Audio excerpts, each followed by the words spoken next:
কর্তামশাই বাজার থেকে বেশ কয়েকটা আনারস এনেছিল। আনারসগুলোর সাইজ কিন্তু খুব বড় বড় ছিল আর ভীষণ সুন্দর। তা প্রথম আনারসটা ঠাকুরকে ভোগ লাগিয়েছিলাম, আর দুটো আনারস আমার দুই বন্ধুকে দিয়েছি। আর তার মধ্যে আরেকটা আনারস ছিল, তা ভাবলাম একটুখানি আনারসের চাটনি বানাই। এই আনারসের চাটনিটা খেতে কিন্তু দারুণ হয়। আমরা অনেক রকমেরই অনেকেই অনেক রকমের চাটনি বানিয়ে থাকি, কিন্তু একবার এই আনারসের চাটনিটা যারা বানাওনি তারা একবার বানিয়ে দেখো এইভাবে। যেমন ভাবা তেমন কাজ। আনারসটা ভালো করে ধুয়ে পরিষ্কার করে নিলাম। এবারে এর খোসাটা ছাড়িয়ে নেব। খোসাটা ছাড়ানো হয়ে গেলে আমার কাছে রয়েছে একটা আনারসের আই প্লাকার, মানে আনারসের এই চোখগুলো তোলার কারণে আনারস খাওয়া হতো না।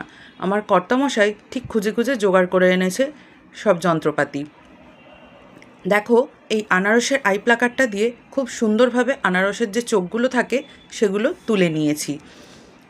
এই চোখগুলো মনে হয় খাওয়া যায় না, খেলে হয়তো গলা চুলকোতে পারে বা কিছু হতে পারে।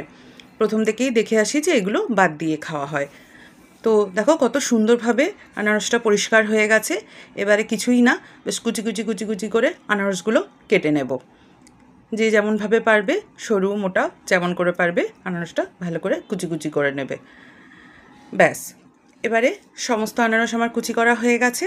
এবার তেলের মধ্যে দিয়ে দেবো সর্ষে ফোড়ন। একটু সর্ষের তেল দিয়ে তার মধ্যে সর্ষে ফোড়ন দিয়েছি, আর একটু দিয়েছি দুটো শুকনো লঙ্কা।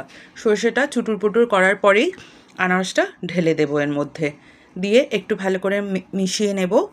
মিশিয়ে নেওয়ার পরে এর মধ্যে দিয়ে দেবো একটু নুন, একটু হলুদ, আর একটুখানি ঝাল লঙ্কার গুঁড়ো।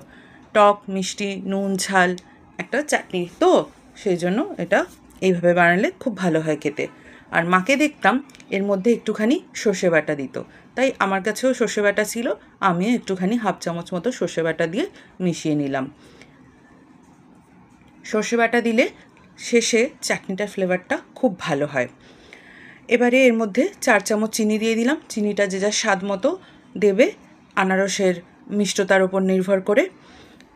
দিয়ে এর মধ্যে দিয়ে দিলাম জল, দিয়ে এটা দিয়ে ঢাকা দিয়ে একটু সেদ্ধ হতে দেব। মিনিট 5 পরে একটুখানি ঢাকা খুলে নেড়ে দেখে নিলাম যে আনারসটা গলতে শুরু করেছে কিনা। খুব বেশি গলে না, আর গলানোর দরকারও নেই, কারণ এর এই ক্রাঞ্চি ক্রাঞ্চি ভাবটাই খেতে খুব ভালো হয়। হয়ে গেছে, আর একটুখানি হবে, তাই জাস্ট 5 মিনিট আমি আর একটু ঢাকা দিয়ে রেখে দেব। দিলেই আমার আনারসের টক ঝাল মিষ্টি চাটনি রেডি। চলো বন্ধুরা, তোমরাও একবার এইভাবে বানিয়ে খেও।